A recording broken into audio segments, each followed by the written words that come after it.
I bought this iRobot vacuum hoping it would save me hours on house cleaning a week. Let's find out if it really did. Let the iRobot get in those hard to reach places while you enjoy your morning coffee. The iRobot learns and maps your house by bouncing off of walls and mapping your place. I like to set it before I go out to run errands so that way it does the cleaning while I'm away because it can be a little noisy. Just set it and let the iRobot do its thing.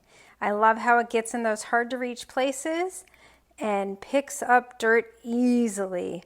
That way I don't have to pull out the vacuum.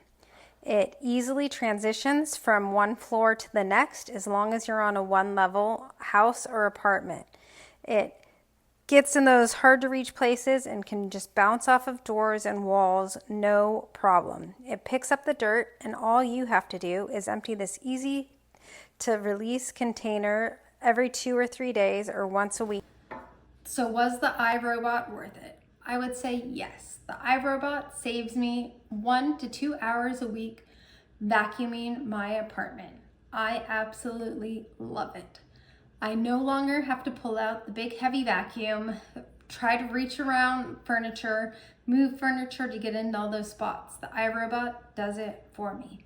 Is it perfect? No, but it does 80% of my floors, which means I only have to pull the vacuum out every so often to get in those hard to reach places that the iRobot cannot get to.